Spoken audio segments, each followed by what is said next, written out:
একটা মানুষের দিল, চোখ, কান যখন কাজ না করে তখন মানুষটা জানোয়ার হয়। আল্লাহ বলছেন জানোয়ারের চাইতেও খারাপ হবে। মাদ্রাসার পড়ার জীবনে ছাত্রকালীন অবস্থাতে কোরআনের এই আয়াতের এবং জনাব জমিরুল ইসলাম সাহেব, সম্মানিত ওলামায়ে কেরাম, আইমায়ে কেরাম, মুআজ্জিন আযম, সামনে বসে থাকা শ্রদ্ধাভাজন, স্মৃতিভাজন, বয়োজ্যেষ্ঠ, বয়োকনিষ্ঠ ইসলাম দরদি ভাতৃমণ্ডলী, জনতার অন্তরাড়ালের পর্দানশীনা মা এবং বোনেরা,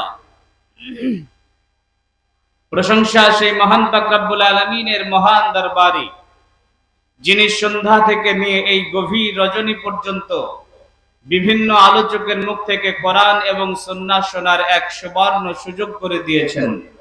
সে আল্লাহর প্রশংসায়, তেনারি শেখানো ভাষায়, সাজদাবনিত ভাবে, শ্রদ্ধা জড়িত কণ্ঠে, আবেগের সঙ্গে মহব্বতের ভাষাতে সকলে মিলে বলুন আলহামদুলিল্লাহ। এরপর দোয়া করব সেই মহামানবের জন্য যিনার আগমনে সারা পৃথিবীর অশান্তি দুরভিত হয়েছিল। মারামারি, কাটাকাটি, লাথালাতি, ফাটাফাটিকে উৎখাত করে স্বৈরাচারী, কালোবাজারি, ২ নম্বরের বিরুদ্ধে প্রতিবাদ এবং প্রতিরোধের ঝান্ডা উড্ডীন করেছিলেন তিনি হলেন আপনার আমার প্রাণ প্রিয়, বিশ্ববরণ্য, সকলের আদরণীয়, গ্রহণীয়, জনমন ধন্য, জগতীয় মন্য, সোনাম ধন্য, মা আমিনার নয়নের তারা, মা হালিমার হৃদয় সম, মা খাদিজার প্রিয়তম, হাবিবে তবিবে লবিবে মুস্তাফা জনাবি মুহাম্মদুর রাসূলুল্লাহ সাল্লাল্লাহু আলাইহি ওয়াসাল্লামের উপর অজস্র ধারায় বর্ষিত হোক দরুদ এবং সালাম। আপনারা বলেন আল্লাহুম্মা আমিন। আল্লাহুম্মা সাল্লি আলাইহি, আল্লাহুম্মা বারিক আলাইহি। ভাইয়ান, 12টা বাজতে 5 মিনিট বাকি আছে, আর আমার ভয় করছে যে আমি আলোচনা শুরু করব আর আপনারা এত সুন্দর করে বসে আছেন, এত রাত ধরে আলোচনা শুরু করবার আপনারা উঠে চলে যাবেন, তাহলে আমাকে অনেক খারাপ লাগবে। আপনারা শুরুতেই ওয়াদা করেন ইনশাআল্লাহ আপনারা শেষ পর্যন্ত থাকবেন ইনশাআল্লাহ। ইনশাআল্লাহ আমি আলোচনা করব কোরআন এবং সুন্নাহকে সামনে রেখে দার্শনিকের ভাষায় আত্মা সম্বন্ধে, রুহু সম্বন্ধে উল্লেখিত বিষয় কোরআন এবং সুন্নাহর আলোকে আপনাদের সামনে একটু ব্যতিক্রম ভাবে বোঝানোর চেষ্টা করব ইনশাআল্লাহ। আমার আলোচনা ইনশাআল্লাহ আপনার ইহকালীন এবং পরকালীন এক জাররা পরিমাণ হলেও কাজে আসবে। অতএব আপনারা এই সময়টুকু, মহামূল্যবান সময়টুকু আপনার জীবনের জন্য একটুকু দিয়ে যাবেন, বলেন ইনশাআল্লাহ। যেহেতু রাত্রি অনেক হয়েছে আর আপনারা এই সময়তে আলোচনা শোনার ধৈর্য হারিয়ে ফেলেন, এখন মূলত ঘুমানোর সময়, ব্রেন চাই ঘুমাবে। তারপরেও যেহেতু বাৎসরিক একটা সভা, আগামীকালকে এই সিপি কাচন জামিয়া রহমানিয়া এই মাদ্রাসাটা থাকবে, কিন্তু আপনাদের এই সুন্দর মাজমা থাকবে না, এই সুন্দর ব্যবস্থাপনা থাকবে না, স্টেজ থাকবে না, এই আলোচক থাকবে না, বক্তা থাকবে না, সভাপতি থাকবে না, যার জন্য আপনারা একটা দিন কষ্ট করে দেবেন ইনশাআল্লাহ। সম্মানিত ভাইয়েরা, আপনাদের এখানে বসে থাকতে ভালো লাগবে। একটা হাদিস আপনাদেরকে বলে আমি আমার আলোচনা শুরু করব। হাদিসটি হচ্ছে আবু হুরায়রা রাদিয়াল্লাহু তাআলা আনহু বলছেন, আল্লাহর নবী বলেছেন, ইয়াতলুনা কিতাবাল্লাহি ওয়া রাসূলিহি, যে জায়গাতে কোরআন এবং সুন্নাহর আলোচনা হয়, খুব ভালো করে বোঝার চেষ্টা করবেন, আমার দিকে লক্ষ্য করে বোঝার চেষ্টা করবেন, শোনার চেষ্টা করবেন। আল্লাহর নবী বলছেন, ইয়াতলুনা কিতাবাল্লাহি ওয়া রাসূলিহি, যে জায়গাতে কোরআন এবং সুন্নাহর আলোচনা হয়, ইয়াতলুনা মানে তেলাওয়াত করা হয়, জানানো হয়, বোঝানো হয়, যেই স্থানে, সেখানে আল্লাহর তরফ থেকে 4খানা জিনিস হয়। কয়খানা? আপনারা সবাই বলেন কয়খানা? 4খানা। একটু আমার দিকে লক্ষ্য করে আলোচনা শুনেন, তাহলে কিছু বুঝতে পারবেন। আমি গত কয়েকদিন আগে বাংলাদেশ সফর শেষ করে এলাম। গত শুক্রবারে বাংলাদেশ সফরে গিয়ে শ্রোতাদেরকে নিয়ে আমার মন ভরে যায়। কেন জানেন? কারণ বাংলাদেশের শ্রোতারা একটু অ্যাক্টিভ থাকে, ওরা একটু কথা বলে, বক্তা যদি কিছু জিজ্ঞাসা করে তাহলে তার জবাব দেয়। কিন্তু দুঃখ এবং পরিতাপের বিষয়, আমাদের এই ভারতবর্ষের শ্রোতারা জিজ্ঞাসা করলে উত্তর দিতে চায় না। যার জন্য আপনাদেরকে অনুরোধ করব একটু বাংলাদেশের শ্রোতার মতো জবাব দেবেন, আমার দিকে তাকিয়ে আলোচনা শুরু করবেন। আল্লাহর নবী বলছেন যেখানে কোরআন সুন্নাহর আলোচনা হয় সেখানে চারখানা জিনিস হয়। তার এক নাম্বার নাযালাত আলাইহিমুস সাকিনা, সে জায়গাটাকে আল্লাহর রহমের স্থান বলে, সেখানে আল্লাহর নাযালা অবতীর্ণ হয়, আল্লাহর রহম স্থান রহম অবতীর্ণ হয়, আল্লাহ সেটাকে রহমের স্থান বলে ঘোষণা করেন, বলেন সুবহানাল্লাহ। নাম্বার 2 হাফাতহুমুল মালাইকা, যেখানে কোরআন সুন্নাহ আলোচনা হয় সেখানে আল্লাহর অগণন ফেরেশতার আগমন ঘটে, বলেন সুবহানাল্লাহ।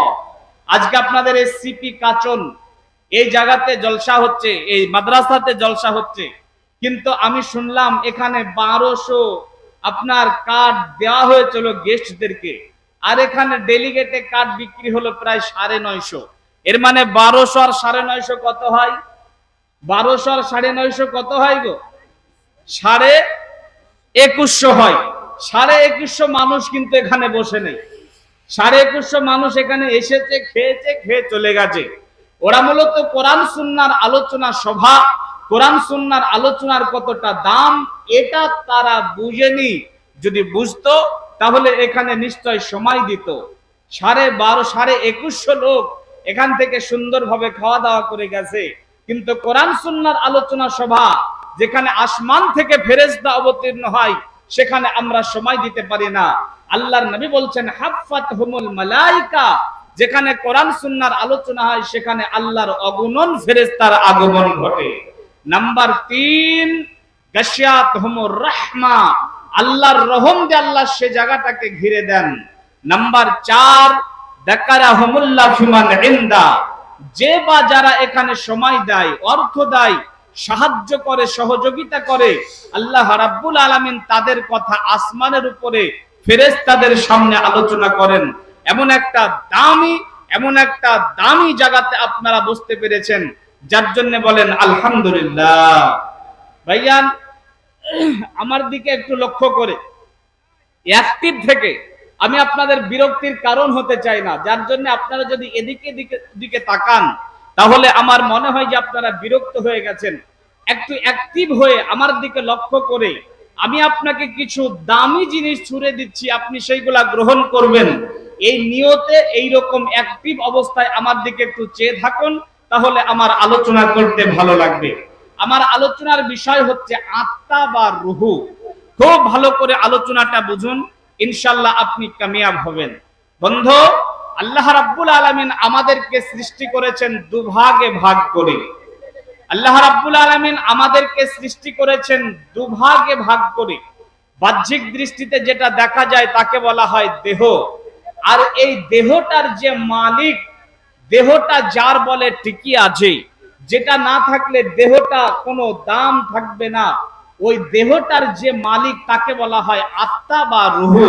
আল্লাহ রাব্বুল আলামিন আমাদেরকে সৃষ্টি করেছেন 2 in 1, একের ভিতরে 2। এ দেখেন রূহ কি জিনিস ভালো করে বোঝার চেষ্টা করেন। এ দেখেন আমার দিকে তাকান, যদি জিজ্ঞাসা করা হয় এই হাত কার, আমি বলবো আমার। মাথা কার, বলবো আমার। আপনাকে যদি জিজ্ঞাসা করা হয় আপনার এই মাথাটাকে হাত দিয়ে মাথা কার, আপনি বলবেন আপনার। পা কার, বলবেন আমার। এমনি করে অঙ্গ প্রত্যঙ্গ সবগুলা কিন্তু আপনি বলবেন আমার। তো আমার বলে দাবি করছে কে? আমার বলে যে দাবি করছে সে হচ্ছে আত্মা বা রূহ। যে আত্মা বা রূহ না থাকলে আপনার কোনো দাম থাকবে না। ডাক্তার হোক, মাস্টার হোক, ব্যারিস্টার হোক, মিনিস্টার হোক, আর যেই হোক না কেন, রূহটা শরীর থেকে বের হয়ে গেছে, এখন তার পরিচয় ডাক্তার, মাস্টার, মাওলানা, বক্তা, মুহাদ্দিস, মুহাক্কিক নয়। এখন তার একটাই পরিচয়, সে এখন লাশ। আল্লাহ রাব্বুল আলামিন আমাদেরকে দু জায়গাতে দুটাকে সৃষ্টি করেছেন। দেহটাকে সৃষ্টি করেছেন মায়ের পেটের মধ্যে, আর রূহটাকে সৃষ্টি করেছেন আসমানের উপরে। রূহ কিভাবে সৃষ্টি হলো ভালো করে বোঝার চেষ্টা করেন। বিসমিল্লাহির রহমানির রহিম। আন আবি মুসা আসআরি রাদিয়াল্লাহু তাআলা আনহু قال قال رسول الله صلى الله عليه وسلم ইন্নাল্লাহা খালাকা আদামা মিন কাবদাতিন কাবাদাহা মিন জামিইল আরদ ফাজাআ বানি আদম মিন কাদরিল আরদ মিনহুমাল আহমার ওয়াল আবিয়াজু ওয়াল আসওয়াদু ওয়া বাইনা যালিক ওয়াস সাহাল ওয়াল হাজ ওয়াল খাবিস ওয়াত তায়িব। ভাইয়ান, পৃথিবীতে একটা বিজ্ঞানী এসেছিল, যে বিজ্ঞানীটার নাম হচ্ছে বিজ্ঞানী দারউইন। বিজ্ঞানী দারউইন একটা বই লিখেছিলেন, বইটার নাম হচ্ছে ম্যান অফ ন্যাচুরাল সিলেকশন। এই বইয়ের 4 নাম্বার খণ্ডের 83 এবং 84 নাম্বার পৃষ্ঠায় বিজ্ঞানী দারউইন বলছেন মানুষ সৃষ্টি করা হয়েছে বানর থেকে। বলেন নাউজুবিল্লাহ। বিজ্ঞানী দারউইন যখন এই দাবি করলেন বানর থেকে মানুষ তৈরি করা হয়েছে, তখন বিজ্ঞানী দারউইনকে সেই জামানার মানুষেরা জিজ্ঞাসা করলো যে বানর থেকে যে মানুষ তৈরি করা হয়েছে আপনি যুক্তি প্রমাণ দিয়ে আমাদেরকে বুঝিয়ে দেন। তখন বিজ্ঞানী দারউইন কি বলেছিলেন? মানুষের ব্রেনের ধরন ক্ষমতা হচ্ছে 450 ডিগ্রি, আর বানরের হচ্ছে মাত্র 50 ডিগ্রি। এখন বানর চালাকি করলো, গাছে চড়ে গেল, শূন্যতে চড়ে গেল, ব্রেনের ধরন ক্ষমতা বেড়ে গেল, পরিশেষে লেজটা খুলে গেল এবং মানুষে পরিণত হলো। বলেন নাউজুবিল্লাহ। এই মতবাদের কথা আপনারা জানেন না? কথা বলেন না গো, জানেন না? জানেন না? জানেন। দেখেন না, একটা বানর বসে আছে, তার সামনে আরেকটা বানর একটু উঁচু হয়ে বসে আছে, তার সামনে আরেকটা বানর একটু উঁচু হয়ে বসে আছে, তারপরে আরেকটা বানর একটু দাঁড়িয়ে গেছে, তার সামনে একটা মানুষ। এইরকম ছবি আপনারা দেখেছেন না? এটা হচ্ছে বিজ্ঞানী দারউইনের মতবাদ। বিজ্ঞানী দারউইন বোঝাতে চেয়েছিলেন যে বানর থেকে মানুষ সৃষ্টি। কিন্তু বন্ধুরে আমার, সারা পৃথিবীতে যত বিজ্ঞানী এসেছিল, আগামীতে যত বিজ্ঞানী আসবে, যত বিজ্ঞানী চলে গেছে, যত বিজ্ঞানী পৃথিবীর মাটিতে এসেছে, সমস্ত বিজ্ঞানীদের সরদার জনাবি মুহাম্মদুর রাসূলুল্লাহ সাল্লাল্লাহু আলাইহি ওয়াসাল্লাম নবী আমার বলছেন, ইন্নাল্লাহা খালাকা আদামা মিন কাবদাতিন কাবাজাহা মিন জামিইল আরদ। আল্লাহর নবী বলেন, পৃথিবীর মানুষকে আমার আল্লাহ পৃথিবীর মাটি দিয়ে তৈরি করেছেন। বিজ্ঞানী বলছেন বানর থেকে তৈরি হয়েছে, আর আমার নবী বলছেন মাটি দিয়ে তৈরি হয়েছে। বিজ্ঞানী দারউইন একটা যুক্তি প্রমাণ দেখিয়েছিলেন, দয়ার নবী আপনি যে বলছেন মাটি দিয়ে তৈরি হয়েছে, আপনি একটু যুক্তি প্রমাণ দিয়ে আমাদেরকে বুঝিয়ে দেন। আল্লাহর নবী বলেন, মিনহুমাল আহমার ওয়াল আবিয়াজু ওয়াল আসওয়াদু ওয়া বাইনা যালিক। মাটির যেমন কালারের মধ্যে তফাৎ দেখা যায়, মাটির যেমন কালারের মধ্যে পার্থক্য দেখা যায়, এ নবীর উম্মতের দল, আল্লাহর গোলামেরা ভালো করে বোঝার চেষ্টা করুন। মাটির যেমন কালারের মধ্যে তফাৎ দেখা যায়, কালারের মধ্যে পার্থক্য দেখা যায়, বানি আদমেরও কালারের মধ্যে পার্থক্য দেখা যায়। কোথাকার মাটি কালো, আবার কোথাকার মাটি সাদা, আবার কোথাকার মাটি লাল। বানি আদমেরও কালারের মধ্যে পার্থক্য আছে। একই পিতার উরুসজাত সন্তান, একই মায়ের পেট থেকে পৃথিবীর মাটিতে এলো, একজন হলো ফর্সা আর একজন হলো কালো। কেন এই পার্থক্য হয়েছে? ও পৃথিবীর বিজ্ঞানীরা, তোমাদের কাছে এর কি ব্যাখ্যা আছে? আল্লাহর নবী বলেন, মাটি দিয়ে বানি আদমকে তৈরি করা হয়েছে, এই কারণে বানি আদমের কালারের মধ্যে পার্থক্য দেখা যায়। শুধু এই পর্যন্ত নয়, ওয়াসসাহাল ওয়াল হাজ ওয়াল খাবিস ওয়াত তায়িব। মাটির যেমন গুণের মধ্যে পার্থক্য দেখা যায়, বানি আদমেরও গুণের মধ্যে পার্থক্য দেখা যায়। কোথায় ভালো ফসল হয়, আবার কোথায় খারাপ ফসল হয়, কোথায় ধান ভালো হয়, কোথায় আবার পাট ভালো হয়, কোথায় সরিষা ভালো হয়, তো কোথায় আবার মাখনা ভালো হয়। আপনাদের এলাকার মাটিতে, আমাদের এলাকায় একটা চাষ হয় একানি, নাম শুনেছেন আপনারা? একানি নাম শুনেছেন জি ভাই? একানি বা একাঙ্গি বলা হয়, আপনারা নাম শুনেননি। মালদাতে চাষ করা হয় মাখনা, আপনারা নাম শুনেছেন? মাখনা নাম শুনেছেন? আপনাদের এলাকায় চাষ হয় ভুট্টা, ভুট্টা চাষ হয় না? ভুট্টা চাষ হয়, কিন্তু আমাদের এলাকায় ভুট্টা চাষ হয় না।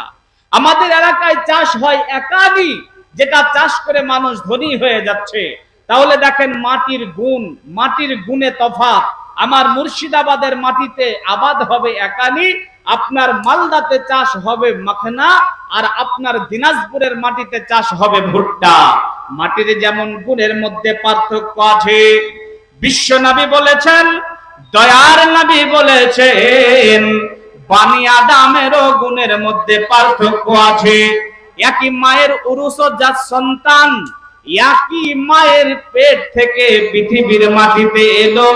একজন হলো মাওলানা, একজন হলো হাজি, আর একজন হলো গুন্ডা, আর একজন হলো চোর, আর একজন হলো লুচ্চা।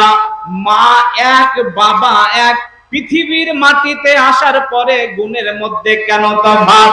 বন্ধুরে, আল্লাহর নবী বলেছেন মাটি দিয়ে তৈরি করা হয়েছে, সেই কারণে এই তফাৎ হয়েছে।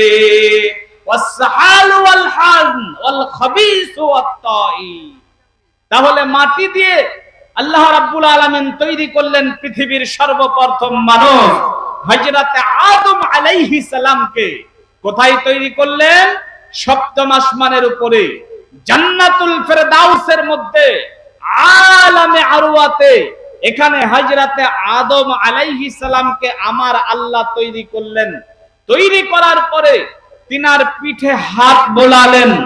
হাত বুলিয়ে পৃথিবীতে যত মানুষ আছি, আগামীতে যত মানুষ আসবে, যত মানুষ গত হয়ে চলে গেছে, সব মানুষের রূহগুলোকে আমার আল্লাহ আদম আলাইহিস সালামের পিঠে হাত বুলিয়ে তৈরি করলেন।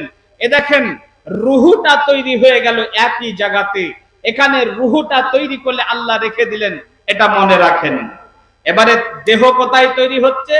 আমার আল্লাহ বলেন, বিসমিল্লাহির রহমানির রহিম, ফাইন্না খালাকনাকুম মিন তুরাবিন সুম্মা মিন নুতফাতিন সুম্মা মিন আলাকাতিন সুম্মা মিন মুযগাতিন মুখাল্লাকাতিন আও গায়রি মুখাল্লাকা। এ নবীর উম্মতের দল, আল্লাহর গোলামেরা ভালো করে শ্রবণ করে নেন। আমার আল্লাহ বলেন, বান্দারে, আমি তোমার দেহটা কেমন করে বানালাম শোনো। স্বামী আর স্ত্রীর গভীর ভালোবাসার মাধ্যমে পিতার পৃষ্ঠদেশ থেকে 2 ফোঁটা পানি, 2 ফোঁটা অপবিত্র পানি, এবং মায়ের বক্ষ দেশ থেকে 2 ফোঁটা অপবিত্র পানি। আমার আল্লাহ বলেন, এই 4 ফোঁটা অপবিত্র পানিকে আমি আল্লাহ মায়ের পেটের ভিতরে একটা ইন্টেনসিভ কেয়ার ইউনিট রয়েছে, একটা প্যাকেজ রয়েছে, একটা কভার রয়েছে, ওই কভারের মধ্যে রেখে দিলাম। আল্লাহ বলেন, বান্দা কতদিন রাখলাম শোনো। আল্লাহ বলেন, 40 দিন রাখলাম। 40 দিন পরে সুম্মা মিনা আলাকা, ওটা একটা জমাট রক্ত হয়ে গেল। জমাট রক্তটা কতদিন থাকলো? আল্লাহ বলেন 40 দিন থাকলো। 40 দিন পরে জমাট রক্তটা মুদগা হয়ে গেল, একটা গোশতের টুকরা হয়ে গেল। গোশতের টুকরাটা দিয়ে আল্লাহ বলেন, ওই গোশতের টুকরাটা দিয়ে আমি মায়ের পেটের ভিতরে একটা স্ট্রাকচার বানালাম, একটা বডি বানালাম। হাত দিলাম, পা দিলাম, চোখ দিলাম, মাথা থেকে পা পর্যন্ত আমি আল্লাহ তোমার দেহটা বানালাম। যখন দেহটা বের হয়ে তৈরি হয়ে গেল, ওই যে রুহুটা আল্লাহ তৈরি করে রেখেছিলেন আগে থেকে, যেটা আসমানের উপরে জান্নাতুল ফেরদাউসের মধ্যে আলামে আরওয়াতে রাখা ছিল, দেহটার মধ্যে এবার রুহুটাকে আমার আল্লাহ ঢুকিয়ে দিলেন। এ দেখেন মানুষ হয়ে গেল।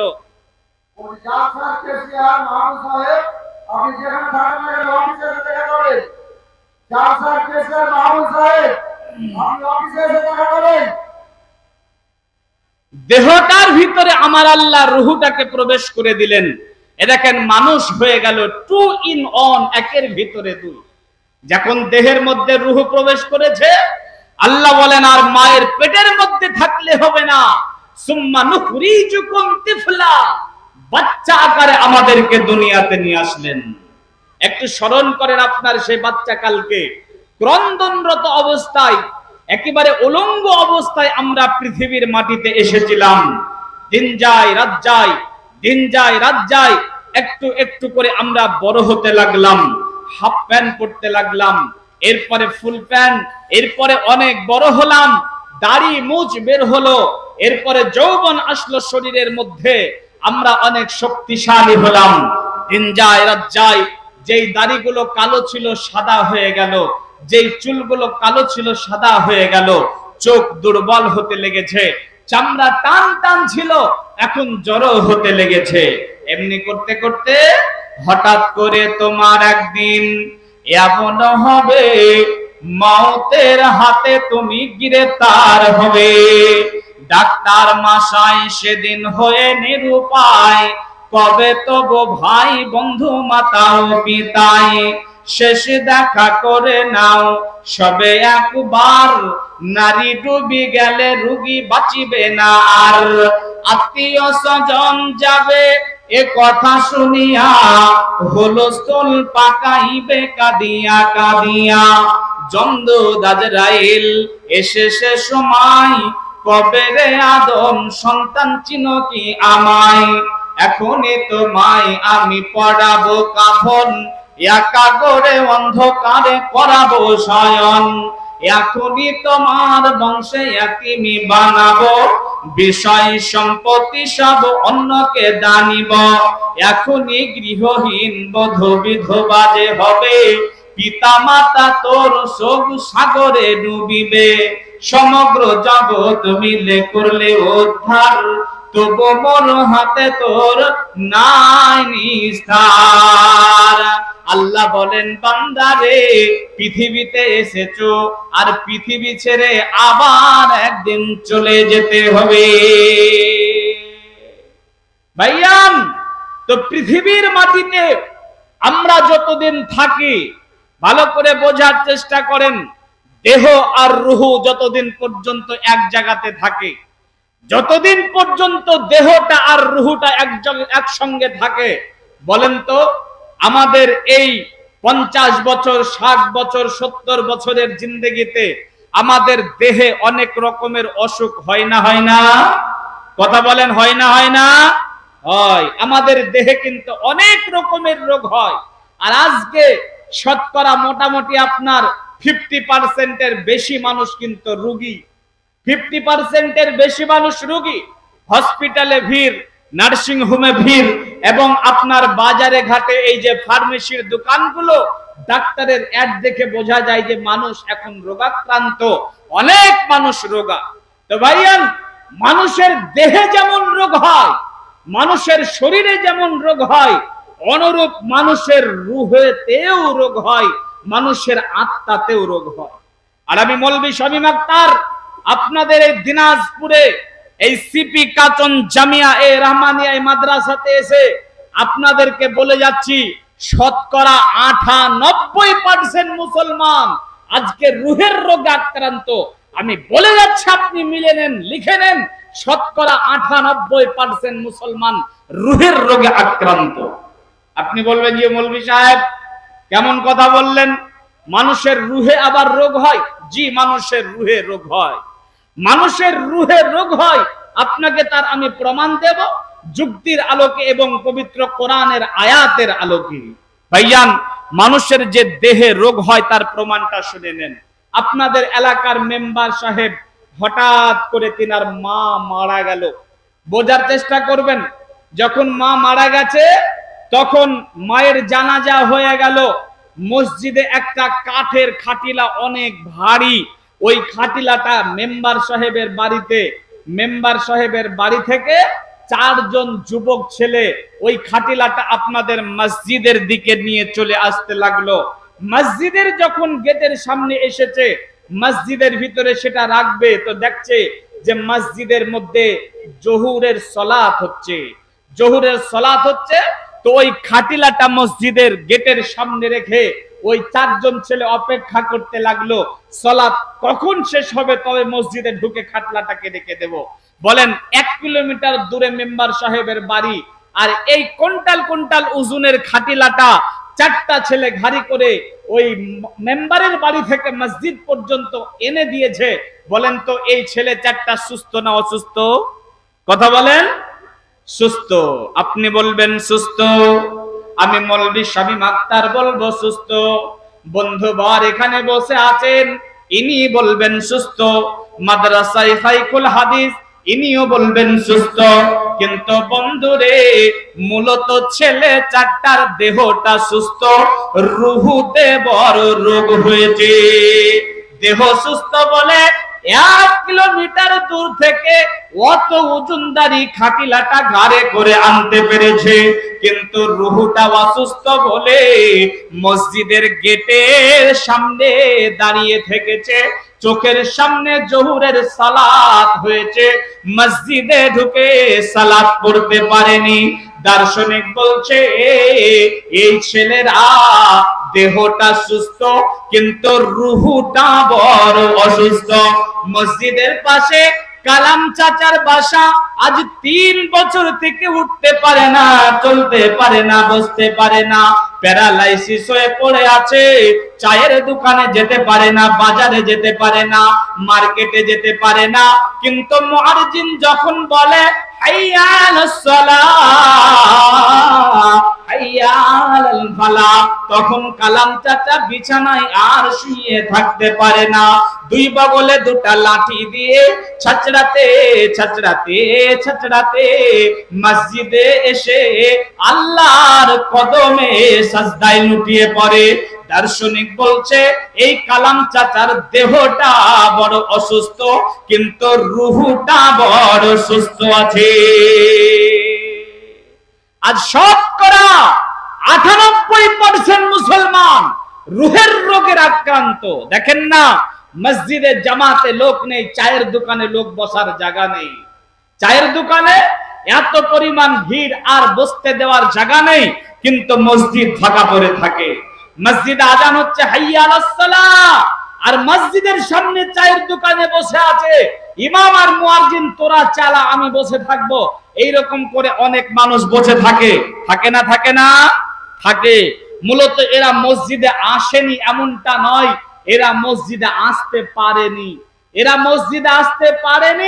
তার কারণ হচ্ছে এদের রুহে বড় আক্রান্ত হয়েছে, রুহুটা বড় রোগা হয়ে গেছে, রুহুটা বড় অসুস্থ হয়ে গেছে।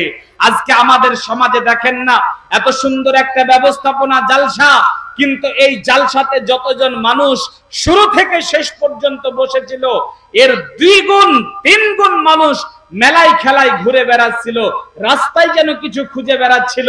এরা মূলত জলসার ভিতরে আসেনি এমনটা নয়, এরা আসতে পারেনি। তার কারণটা হলো এদের রুহে বড় রোগ হয়েছে। আল্লাহ বলেন ফি কুলুবিহিম মারাদুন ফায়াদাহুমুল্লাহু মারাদা, ওদের রুহে রোগ হয়েছে, আল্লাহ রুহের রোগের কথা বলে দিয়েছে। ভাইজান, আপনারা গুটি কয়েক সামান্য কিছু মানুষ বসে আছেন, আপনারা কি বিরক্ত বোধ করছেন? বিরক্ত হয়েছেন নাকি ভাই? যদি বিরক্ত হন তাহলে ছেড়ে দেব, কারণ আমি বিরক্তির কারণ হতে চাই না। আর আমি এত রাত্রিতেও জালসা করি না।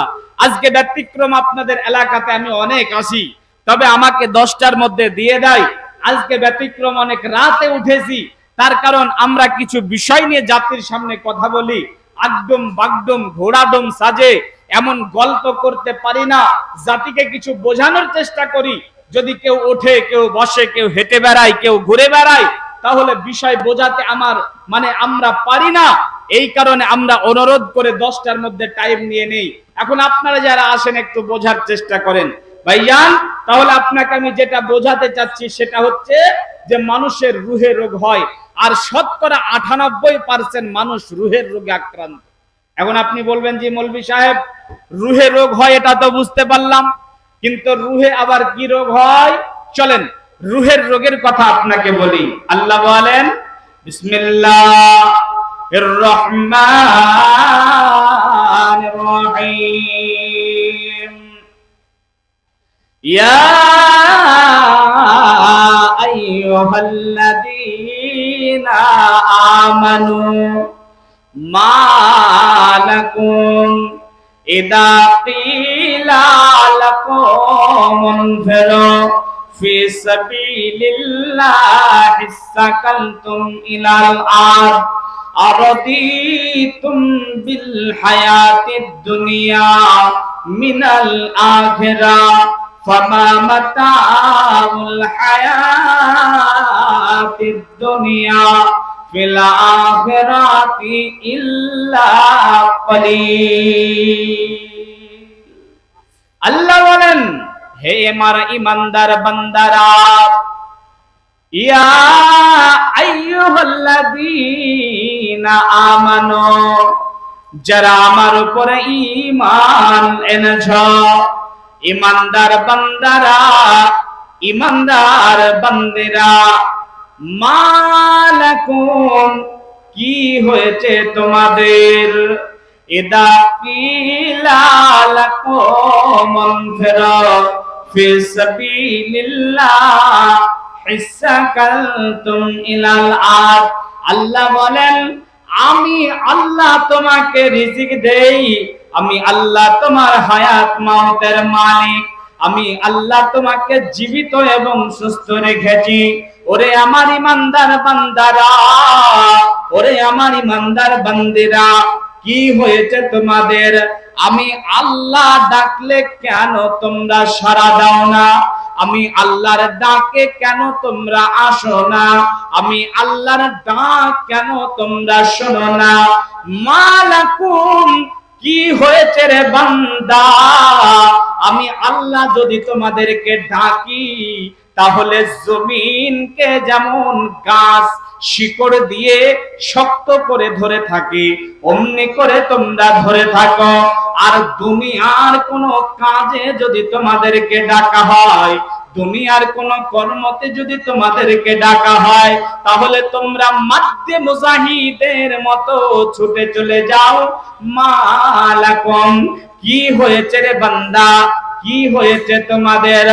আল্লাহ বলেন, বান্দারে, তোমাদের একটা রোগ হয়েছে, রোগটা হলো আরাদিতুম বিল হায়াতিদ দুনিয়া মিনাল আখিরাহ, তোমরা দুনিয়াটাকে বেশি প্রাধান্য দিয়েছো মিনাল আখিরাহ, পরকালের তুলনায়। আল্লাহ বলেন, ফামা মাতাউল হায়াতিদ দুনিয়া ফিল আখিরাতি ইল্লা কলিল। আল্লাহ বলেন, ঈমানদার বান্দারা শোনো, তোমরা যে দুনিয়াকে প্রাধান্য দিয়েছো, এই দুনিয়াটা, তোমরা যে দুনিয়াকে প্রাধান্য দিলে, এই দুনিয়াটা পরকালের তুলনায় অতি কিঞ্চিত, অতি সামান্য, অতি তুচ্ছ, অতি তাচ্ছিল্য। এই আয়াত দ্বারা আল্লাহ বোঝাতে চেয়েছেন, দুনিয়া হচ্ছে সামান্য কিঞ্চিত, সামান্য বিষয়, এর কোনো মূল্য নেই। পরকালটা যার মূল্যের কোনো সীমা নেই।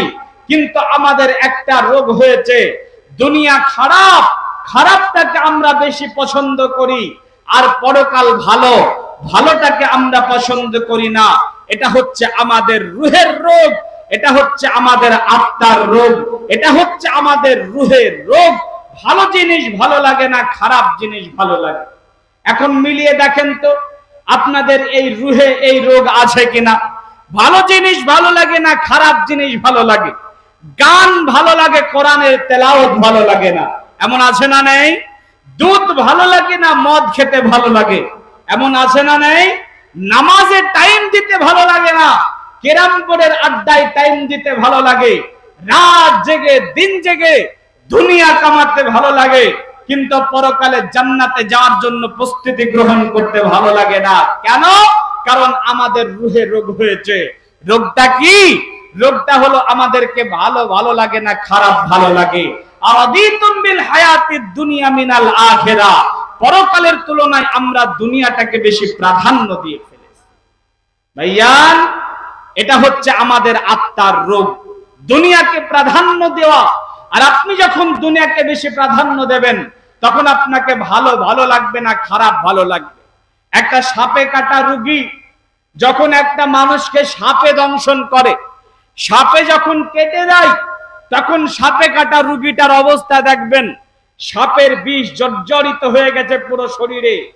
এখন ওই সাপে কাটা রোগীটাকে আপনি নিমের পাতা দেবেন, খাবে আর বলবে মিষ্টি লাগছে। ওকে আপনি লবণ দেবেন, খাবে আর বলবে মিষ্টি লাগছে। ওকে আপনি কাঁচা ঝাল লঙ্কা দেবেন, খাবে আর বলবে মিষ্টি লাগছে। অপরদিকে চিনি দেন, রসগোল্লা কিনে দেন, মিষ্টি দেন, ও খাবে আর বলবে ঝাল লাগছে। কেন এমনটা হলো? তার কারণ হলো ওকে সাপে কেটেছে। সাপে যখন কাটে তখন উল্টে যায়। ভালো ভালো লাগে না, খারাপ ভালো লাগে। ঝাল মিষ্টি লাগে, মিষ্টি ঝাল লাগে, নোনা ঝাল লাগে, তিতো ঝাল লাগে, মিষ্টি তিতো লাগে, এইরকম উল্টে যায়। কেন?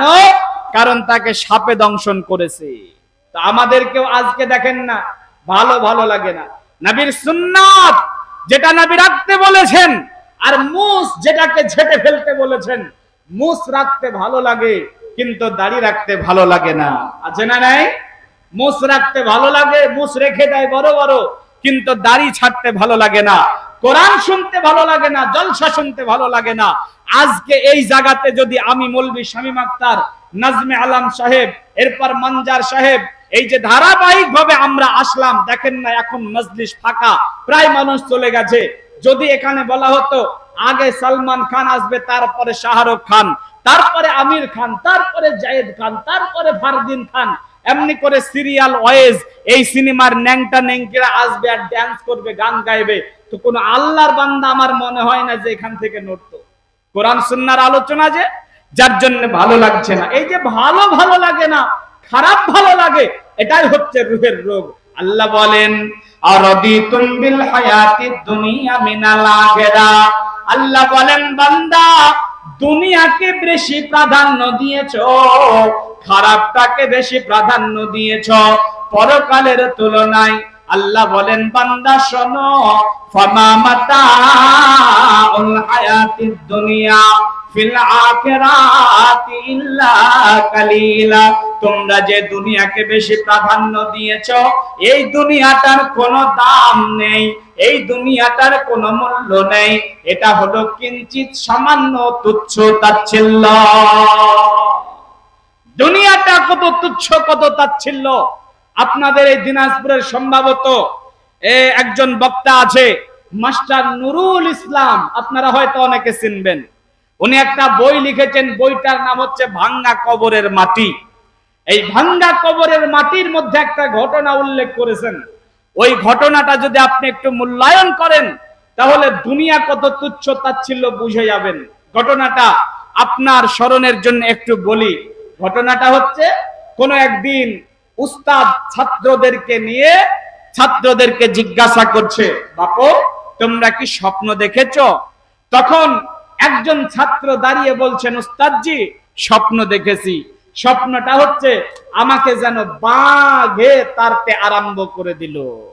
যখন বাঘে তাড়তে আরম্ভ করেছে, তখন আমি আষাঢ়ের বাঁধ ভাঙ্গা পানির মতো সামনের দিকে দৌড়াতে লাগলাম। আমিও দৌড়াচ্ছি, বাঘও আমার পিছনে পিছনে দৌড়াচ্ছে, আমিও দৌড়াই, বাঘও আমার পিছনে পিছনে দৌড়াই। এবারে হঠাৎ করে হুসুট খেয়ে একটা ইদারার মধ্যে পড়ে গেলাম। ইদারার মধ্যে যখন পড়ে যাচ্ছিলাম, খুব ভালো করে শোনেন, দুনিয়া কি জিনিস বুঝে যাবেন ইনশাআল্লাহ। যেই কজন আছেন ভালো করে বোঝার চেষ্টা করেন। ওই ছাত্র বলছে যে আমি ইদারার মধ্যে যখন পড়ে যাচ্ছিলাম, তখন একটা রশি পেলাম, একটা দড়ি পেলাম, ওটাকে আমি আঁকড়ে ধরলাম এবং ঝুলতে আরম্ভ করে দিলাম। মনে মনে ভাবলাম বাঘের হাত থেকে তো বেঁচে গেছি, এখন যেখানে পড়েছি এই ইদারার মধ্যে দেখি তো ইদারার তলায় কি আছে। নিচের দিকে তাকিয়ে দেখলাম এক ভয়ঙ্কর সাপ লাল লাল চোখ করে ছবল তুলে আমার দিকে বসে আছে। আমার কলিজাটা শুকে গেল। সঙ্গে সঙ্গে উপরের দিকে মুখ ঘুরিয়ে নিলাম। উপরের দিকে তাকিয়ে দেখি বিপদ আরো বেড়ে গেছে। আমি যে রশিটাকে ধরে ঝুলছি, ওই রশিটা দুইটা ইঁদুরে কাটতে আরম্ভ করেছে। একটার রং কালো আর একটার রং সাদা। একবার কালোটাই কাটে আর একবার সাদাটাই কাটে। আমি মনে মনে ভাবলাম জীবন সন্ধ্যা ঘনিয়ে আসিয়াছে, নাহি আর বেশি বাকি। দুহাত দিয়ে ইশারা করছে ওই ভাঙ্গা কবরের মাটি। আমি মনে মনে ভাবলাম এই তো সামান্য রশি, আবার দুইটা ইঁদুরে কাটতে আরম্ভ করেছে। এক্ষুনি আমার রশিটা কেটে দেবে, আমি সঙ্গে সঙ্গে সাপের মুখে পড়ে যাব। সাপ আমাকে ইচ্ছা মতো দংশন করবে, আমি ইদারার মধ্যে মরে যাব, পচে যাব, গলে যাব, পৃথিবীর কেউ বুঝতে পারবে না। বন্ধুরে, ওই ছাত্র বলছে উস্তাদজি এত বিপদের মধ্যে ছিলাম, আমার প্রচন্ড ক্ষুধা লেগেছিল, খাবারের প্রয়োজন ছিল। আমি উপরের দিকে তাকিয়ে দেখলাম একটা বট গাছে মৌমাছিরা চাক করেছে, আর মৌমাছির চাকটা ফেটে গেছে, ওখান থেকে মধু পড়ছে। আমি হা করলাম তো মধু আমার মুখে এসে পড়তে আরম্ভ করে দিল। আমি হা করে থাকলাম, মধু পড়তেই থাকলো, পড়তেই থাকলো, আর আমি মধু খেতেই থাকলাম। আমি মধু খেতে খেতে খেতে এতটা ব্যস্ত হয়ে পড়লাম, আমি যে রশি ধরে ঝুলছি, আমার রশি যে দুইটা ইঁদুরে কেটে দিচ্ছে, আমার জন্য যে সাপ অপেক্ষা করছে, আমি সব কথা ভুলে গিয়ে মধু খেতে ব্যস্ত থাকলাম। ঘুম ভেঙে গেল, দেখছি কোথায় সাপ কোথায় বাঘ, আমি আমার বিছানায় শুয়ে আছি, অর্থাৎ স্বপ্ন দেখেছি। আপনি এর তাবিরটা করুন।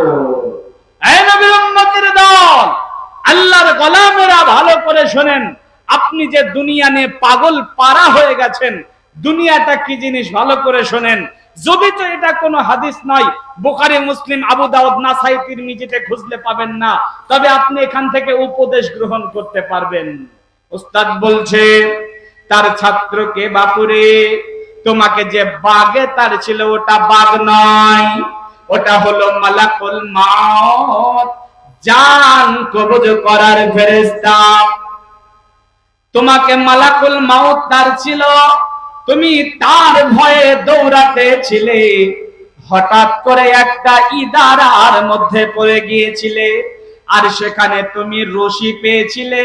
ওটা কোনো রশি নয়, ওটা হলো তোমার হায়াত, ওটা হলো তোমার আয়ু রশি। আল্লাহ তোমাকে যতদিন হায়াত দিয়েছেন ওটা হলো আয়ু রশি। তুমি আয়ু রশিটাকে ধরে বেঁচে আছো, আর তুমি দেখেছিলে তোমার আয়ু রশিটাকে দুইটা ইঁদুরে কেটে দিচ্ছে, একটার রং কালো আর একটার রং সাদা। ওইগুলা কোনো ইঁদুর নয়, কালো ইঁদুরটা হলো রাত্রি আর সাদা ইঁদুরটা হলো দিন। দিন একবার, রাত একবার, দিন একবার, রাত একবার, দিন রাত মিলে মিলে মিলে মিলে তোমার আয়ুটাকে কেটে কেটে কেটে কেটে শেষ করে দিচ্ছে। যখন তোমার আয়ু কেটে শেষ হয়ে যাবে, সঙ্গে সঙ্গে তুমি সাপের মুখে পড়ে যাবে। ওটা কোনো সাপ নয়, ওটা হলো কবর, যে তোমার জন্য অপেক্ষা করছে।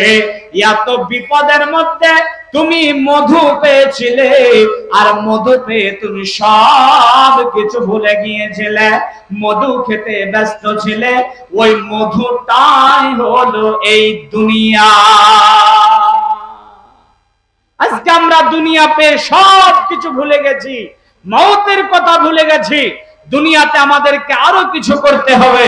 দুনিয়ায় একতলা ছিল, দুইতলা করতে হবে। 2 তালা ছিল, এবার 3 তালা করতে হবে। যে কোনো মূল্যে আমাকে দুনিয়াতে কিছু করে যেতে হবে। এই দুনিয়ার পিছনে আমরা ছুটতে লেগেছি। এই মধুটাই হলো এই দুনিয়া। দুনিয়া পেয়ে আমরা সব কিছু ভুলে গেছি। অথচ নবী আমার বলেছেন, এই যে আমসাইতা ফালা তানতাজিরিস সাবাহা ওয়া ইজা আসবাহাত ফালা তানতাজিরিল মাসাহা। দুনিয়াকে বেশি প্রাধান্য দিও না, সকাল পেলে সন্ধ্যার আশা করিও না, আর সন্ধ্যা পেলে সকালের আশা করিও না। মওত তোমার এত নিকটে, মওত তোমার এত সন্নিকটে, মওত তোমার এত কাছে, তুমি মওতটাকে কাছে মনে করিও। ইজা আমসাইতা ফালা তানতাজিরিস সাবাহা ওয়া ইজা আসবাহাত ফালা তানতাজিরিল মাসাহা। কিন্তু আমরা দুনিয়া পেয়ে, দুনিয়ার মোহে, দুনিয়ার ভালোবাসাতে পরকালটাকে হারিয়ে বসেছি।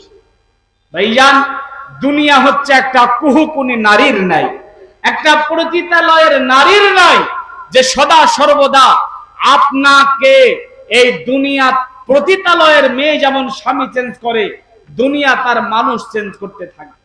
আপনাদেরকে একটা কথা জিজ্ঞাসা করি, যদিও আপনারা মনে হচ্ছে না যে অ্যাক্টিভ, তারপরে উত্তর দেওয়ার চেষ্টা করবেন। আমি মৌলভী শামীম আক্তার, বাড়ি আমার মুর্শিদাবাদ। এখান থেকে 11 ঘন্টা বাসে চেপে যেতে হবে, 11 ঘন্টার পথ। বলেন তো, আমি আপনাকে বললাম যে চলেন আগামী কালকে আমার সঙ্গে আমার ওই মুর্শিদাবাদ আমার বাসাতে যাবেন। তো আমার সঙ্গে যখন যাবেন, এখান থেকে যখন রসা খাওয়া যাব তখন 20,000 টাকা দেবো। এরপরে যখন মোহনা যাব আর 20,000 দেবো। এরপরে যখন বহরমপুর যাব আর 20,000 দেব। এবারে আমার বাড়িতে নিয়ে যাওয়ার পরে আমার বাড়ির ছাদের উপরে চেপে আপনার গর্দানটাকে কেটে নেব। বলেন কারা কারা আমার সঙ্গে যেতে রাজি আছেন? কেউ কি যাবেন? কোন ব্যক্তি কিন্তু যাবেন না। আপনি বলবেন আপনি যতই টাকা দেন জি মৌলভী সাহেব, গর্দানটা যে কেটে নেবেন, আপনার সঙ্গে যাওয়া যাবে না। তো আমি যে কথাটা বললাম, এই কাজটাই দুনিয়া আপনার সঙ্গে করছে, এই কাজটাই দুনিয়া আপনার সঙ্গে করছে। কিচ্ছু ছিল না, একতলা হয়েছে। দুনিয়া এবার বলবে যে কোনো মূল্যে তোকে মোজাইক করতে হবে, মার্বেল করতে হবে। মোজাইক মার্বেল করলেন, এরপরে দুনিয়া কিন্তু আপনাকে ছাড়বে না, বলবে এবারে 2 তালা করতে হবে। 2 তালা করে নিলেন, 3 তালা করে নিলেন। দুনিয়ার পিছনে আপনার হায়াতে জিন্দেগিটাকে কাটিয়ে দিলেন। দাড়ি মুখ সব বেঁকে গেল, দুর্বল হয়ে গেলেন। এমন একটা দিন আসবে, দুনিয়া আপনাকে এমন একটা থাপ্পড় মারবে, আপনার থাকার জায়গা ওই মোজাইক মার্বেল করা বাড়ি হবে না, আপনার থাকার জায়গা হবে 3.5 হাত মাটির গর্তের মধ্যে। আর দুনিয়ার প্রেম, দুনিয়ার লালসা, দুনিয়ার বাসনা, এটা হলো আত্মার রোগ, এটা হলো রুহের রোগ। এই রোগ যদি আপনাকে আক্রান্ত করে ফেলে, তাহলে দুনিয়া আপনাকে জাহান্নাম পর্যন্ত নিয়ে যাবে। যার জন্য দুনিয়াকে বেশি প্রাধান্য দিতে হবে না। দুনিয়াকে বেশি প্রাধান্য দিলে ইসলাম ভালো লাগবে না, দুনিয়াকে বেশি প্রাধান্য দিলে কোরআন ভালো লাগবে না, দুনিয়াকে বেশি প্রাধান্য দিলে মসজিদ মাদ্রাসা ভালো লাগবে না। দুনিয়াকে প্রাধান্য নয়, প্রাধান্য দিতে হবে পরকালকে। দুনিয়ার মোহ, দুনিয়ার ভালোবাসা, এটা ছিল আত্মার প্রথম রোগ। বন্ধু, আমি কি সামনের দিকে আলোচনা নিয়ে যাব না শেষ করব? আপনারা কি বিরক্ত হয়ে গেছেন? বলবো ভাই? জি, তাহলে আর একটা রোগের কথা শুনে নেন। এটা বলে ইনশাল্লাহ একটা হতে হতে ছেড়ে দিব। আপনারা কেউ ওখান থেকে উঠাউঠি করবেন না, এমনি করেই বসে থাকবেন, ইনশাল্লাহ আপনি কিছু বুঝতে পারবেন। আর একটা কমন রোগের কথা শুনেন, যেই রোগটা আমাদের সবার আছে, প্রায় যেই রোগটা আমাদের সবার আছে। যদি আপনি মনে করেন যে এই রোগটা আমার আছে, তাহলে তওবা করবেন এখান থেকে, এই রোগ থেকে যেন আল্লাহ আমাদেরকে বাঁচান, এর জন্য চেষ্টা করবেন। খুব ভালো করে শুনে নেন। বিসমিল্লাহির রহমানির রহিম। ওয়ালাকাদ জারানা লি জাহান্নামা কাসীরাম মিনাল জিন্নি ওয়াল ইনস লাহুম কুলুবুন লা ইয়াফকাহুনা বিহা ওয়া লাহুম আ'য়ুনুন লা ইবসিরুনা বিহা ওয়া লাহুম আযানুন লা ইয়াসমাউনা বিহা উলাইকা কাল আনআম বাল হুম আযাল ওয়া উলাইকা হুমুল গাফিলুন। ভাইয়ান, এই যে আয়াতের শেষ অংশে আল্লাহ গাফিলুন শব্দ বলেছেন, গাফিলাতি, এটা হচ্ছে আত্মার রোগ, এটা হচ্ছে রুহের রোগ। দেখবেন আপনার মুখ দিয়ে আপনি বলবেন এই রোগের কথা। আল্লাহ বলছেন, ওয়ালাকাদ জারা'না লি জাহান্নামা কাসীরাম মিনাল জিন্নি ওয়াল ইনস, বেশিরভাগ মানুষ জাহান্নাম যাবে, তার কারণ হলো লাহুম কুলুবুল লা ইয়াফকাহুনা বিহা। আল্লাহ বলেন আমি দিল দিয়েছিলাম, দিলে কাজ করেনি। ভালো কোনটা, মন্দ কোনটা, খারাপ কোনটা, কোনটা করতে হবে, কোনটা করতে হবে না, কোনটা জায়েজ, কোনটা না জায়েজ, দিলে কাজ করেনি। আল্লাহ বলেন ওয়ালাহুম আয়ুনুল লা ইবসিরুনা বিহা, আমি চোখ দিয়েছিলাম, চোখেও কাজ করেনি, চোখে কাজ করেনি, দিলে কাজ করেনি। ওয়ালাহুম আযানুল লা ইয়াসমাউনা বিহা, আল্লাহ বলেন কান দিয়েছিলাম, কানেও কাজ করেনি। মানুষের যখন দিলে কাজ করে না, কানে কাজ করে না, আর যখন চোখে কাজ করে না, আল্লাহ বলছেন এই মানুষটা আর মানুষ থাকতে পারে না। উলাইকা কাল আনাম, জানোয়ারে পরিণত হয়ে যায়। আল্লাহ বলছেন বালহুম আজাল, জানোয়ারের চাইতেও খারাপ হয়ে যায়। একটা মানুষের দিল, চোখ, কান যখন কাজ না করে তখন মানুষটা জানোয়ার হয়। আল্লাহ বলছেন জানোয়ারের চাইতেও খারাপ হবে। মাদ্রাসার পড়ার জীবনে ছাত্রকালীন অবস্থাতে কোরআনের এই আয়াতের তাফসীর বুঝতে পারিনি যে আল্লাহ মানুষকে জানোয়ার বললেন ঠিক আছে, কিন্তু জানোয়ারের চাইতে কেন খারাপ বললেন এটা বুঝতে পারিনি। জলসার জগতে এসে এটা বুঝতে পেরেছি। নদিয়া জেলা, আমাদের মুর্শিদাবাদের পার্শ্ববর্তী একটা জেলার নাম নদিয়া জেলা। নদিয়া জেলা থেকে জলসা করে বাড়ি ফিরছিলাম, সকাল বেলায় ফজর সালাত পরে রওনা দিলাম। এবারে নদিয়া মুর্শিদাবাদ জেলার মধ্যখানে একটা খেওয়া ঘাট আছে। খেওয়া ঘাট বুঝেন আপনারা? খেওয়া ঘাট বুঝেন না? না, খেওয়া ঘাট মানে ছোট্ট ঘাট, নৌকাতে করে পার হতে হয়, মাঝি ঠেলিয়ে ঠেলিয়ে পার করে দেয়, এটার নাম হচ্ছে খেওয়া ঘাট। এই খেওয়া ঘাট পার করার জন্য এলাম। খেওয়া ঘাটের কাছে যখন এলাম তখন মাঝি বলছে, হুজুর এই খেওয়াতে আপনাদেরকে পার করতে পারবো না, এই খেওয়াতে আপনাদেরকে পার করতে পারবো না। কেন? তো দেখলাম যে পুরো নৌকাটা আপনার ছোট্ট ছোট্ট খিলজির, যেটা মুখে নাম করতে ঘৃণা লাগে, যেটাকে আমরা বলি শুয়োর, খিলজির, এই ছোট ছোট বাচ্চা বাচ্চা শুয়োরের